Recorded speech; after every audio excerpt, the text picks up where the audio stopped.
तर आज आपण एक छोटासा डाऊट आहे तो पूर्णपैकी क्लिअर करूया की वजायनोप्लास्टी आणि हायमेनोप्लास्टी ह्या सेम सर्जरीज आहेत की डिफरंट आहेत. नमस्ते, मी doctor Sheetal Londhe, board certified plastic surgeon आहे आणि मी पुणे विमाननगर इथे 0 साइज मध्ये प्रॅक्टिस करते. तर ह्या दोन्ही प्रोसिजर्स ह्या काय कंपल्शन म्हणून कोणी करत नाही. It is your personal choice. तर ह्या दोन्ही वेगळ्या प्रोसिजर्स आहेत. हायमेनोप्लास्टी म्हणजे जेव्हा एका स्त्रीचं कौमार्यात आपण तिला परत आणतो म्हणजे वर्जिनिटी, त्याला म्हणतात हायमेनोप्लास्टी. आणि वजायनोप्लास्टी मध्ये म्हणजे यवनीला जेव्हा आपण परत टाईट करतो त्याला म्हणतात वजायनोप्लास्टी.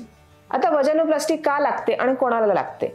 तर वजायनोप्लास्टी जेव्हा चाइल्ड बर्थ आहे म्हणजे बाळंतपण झालेली आहेत किंवा बाईचं वय खूप जास्त झालंय, आधी वजन खूप होतं आणि मग ते कमी झालं, ह्याच्यामुळे वजायनल टिश्यू त्याचे मसल्स हे लूज होतात आणि त्याच्यामुळे सेक्स करताना किंवा खोकला आल्यावर लघवी बाहेर येणे ह्या अशा सगळ्या गोष्टी होतात. तर ह्या सगळ्या गोष्टी जेव्हा आपण ऍड्रेस करतो त्याला ट्रीट करतो त्याला म्हणतात वजायनोप्लास्टी.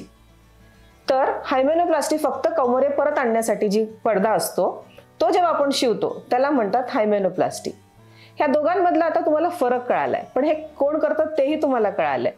आता ह्यांचा रिकव्हरी पिरियड कसा आहे? तर वजायनोप्लास्टीमध्ये रिकव्हरी पिरियड थोडा जास्त असतो कारण आपण सगळे मसल्स टाईट करतो आणि त्याच्यावर आपण म्युकोजा पण शिवलेला असतो.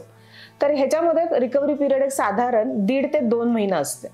पण हायमेनोप्लास्टी ही फास्ट रिकव्हरीची ट्रीटमेंट आहे. हायमेनोप्लास्टी केली की विदिन 1 डे पेशंट सगळं काही करू शकतो. आणि हायमेनोप्लास्टी हे आपण युजली परत इंटरकोर्स करायच्या 2 महिने आधी प्लॅन करतो.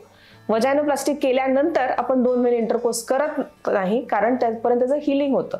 तर वजायनोप्लास्टीमध्ये हिलिंग टाइम जास्त आहे जेव्हा की हायमेनोप्लास्टीमध्ये हिलिंग टाइम कमी आहे. वजायनोप्लास्टी हे नॉट ओनली एस्थेटिक म्हणजे फक्त मला हवंय किंवा मला सुंदर हवंय त्याच्यासाठी नाही, तर हे फंक्शनल आहे. दॅट फिमेल हॅज इश्यूज म्हणून आपण ह्या सगळ्या गोष्टी करतो. त्यांच्या इंटरकोर्समध्ये, इंटिमेसीमध्ये किंवा युरिनचं लीक होणे ह्या सगळ्या गोष्टी होतात म्हणून आपण वजायनोप्लास्टी करतो. पण hymenoplasty is purely a personal choice. हे तुमच्यावर कोणी कंपल्शन म्हणून नाही, तर स्त्री स्वतःला हवंय म्हणून हायमेनोप्लास्टी. कधी कधी कल्चरल इश्यूज असतात, थोडे काही बॅकग्राऊंड असतो त्याच्यामुळे मुली करतात. But these are the differences between hymenoplasty आणि वजायनोप्लास्टी.